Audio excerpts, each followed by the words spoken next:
Welcome back to Trauma Recovery Anonymous. To all those working in the mental health industry, they say that in any industry in the world, the margin for error is between 3 and 8%, with the average being 5%. This would mean that in the world of mental disorders, anywhere between 30 million and 80 million people would be misdiagnosed, with an average of 50 million people. If you have any clients who are treatment resistant, have been in therapy for more than 1 year, or have worked with more than one therapist, chances are they are treatment resistant because they are being treated for a condition they don't have.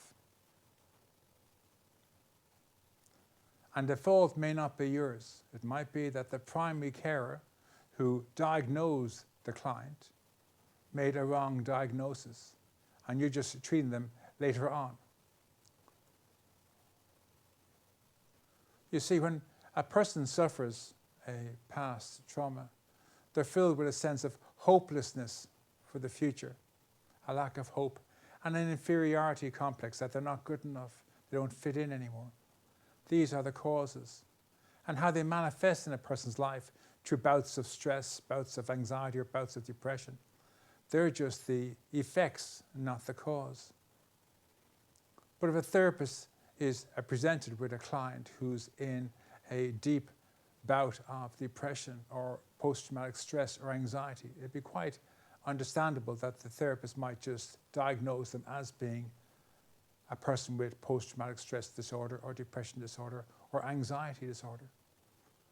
But if the real truth is their problem is hopelessness or an inferiority complex or a lack of self-worth, and the stress, the depression, the anxiety is an effect, then we have to review how we're treating the client.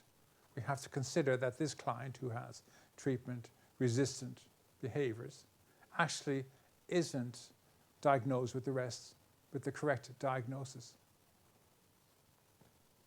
I always think of veterans who go to war, and before they can even lift an arm, they're checked by the army to make sure that they're psychologically okay. They have to pass a psych test to make sure that they're sane before they can go to war. They suffer the horrors of war and they come back into their normal life. But because they've trained for 3 or 4 years in how to kill people and how to fight a war, they don't fit in when they come home. They don't fit in with normal people in normal life. They're used to battlegrounds and wars and all that noise. And now they're back in the normal life and they really don't fit in. And they feel a terrible sense of not fitting in, of hopelessness, of not having a place in the world. And this can lead to terrible bouts of post-traumatic stress, terrible bouts of depression or anxiety or schizophrenia or any other mental disorder. But the thing is, their natural state of being isn't a mental disorder. In most cases, they can handle the day-to-day living. They just have these terrible bouts of depression, etc. And so we need to review as to whether we're treating the client correctly, because if we're treating an effect and not the cause, there can be no hope of a solution for these people. But if hope is the problem, or hopelessness is the problem, then it's a spiritual sickness. It's a spiritual malady. It's a broken spirit. And we need to heal, mend the spirit, heal the soul. And this requires a spiritual solution. And if we are talking about a spiritual solution and we are talking about the soul, well then maybe the margin for error isn't 3% to 8%. Maybe the margin for error is 30% to 80%. Maybe the average is 50% and not 5%. The only thing you can do is look at your list of clients in your practice and see how many clients you have who appear to be treatment resistant. Now maybe it's not 30%, maybe it's not 80%, maybe there might be just one client who appears to be treatment resistant, who has been in therapy for more than 1 year and who's had multiple therapists. And we owe it to that one person, if it's only one person in the world, to teach them hope, to teach them how to embrace hope, and they're not mentally ill, they don't have a mental disorder, there was an error of judgment by their primary carer, and in fact they're suffering from hopelessness, and then teach them how to have hope in their lives.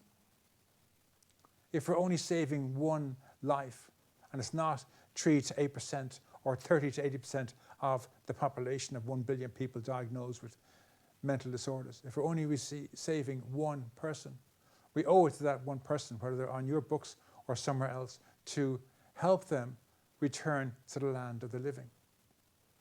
We only have our existence in these 24 hours. The past is none of our business, it's history. And tomorrow may never happen, we may not wake up. We have to teach individuals that it's okay to be a normal, boring human being living in the present, no better or no worse than anybody else. And that they are not mentally ill, they don't have a mental disorder. What they're suffering from is a sense of hopelessness.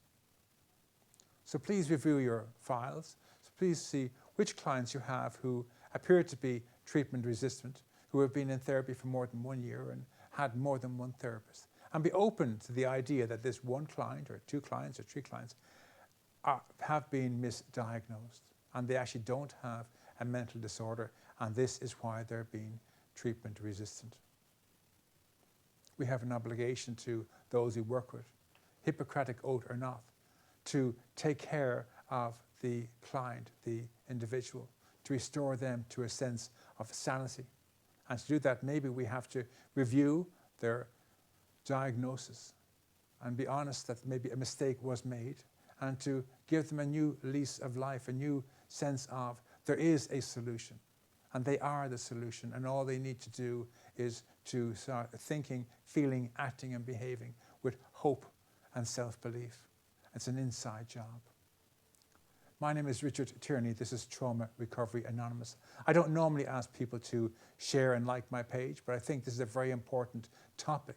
If it turns out that clients have been misdiagnosed, and it is 3 to 8% of the population, or it is 30 to 80% of the population, it's imperative that we get this message out to as many people as possible, to the clients, to other carers in your field, to have them check their books and find out if they have clients who are treatment resistant, who have been in therapy for more than a year or have worked with more than one therapist, and consider the fact that possibly, just possibly, they have been misdiagnosed. They don't have post-traumatic stress disorder. They don't have a depression disorder or schizophrenia or an anxiety disorder. What they actually do have is a sense of hopelessness, and that is eating away at their soul.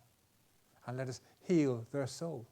Now, the benefit of this is, by healing their soul, we can then improve every other area of their lives mentally, physically, and emotionally.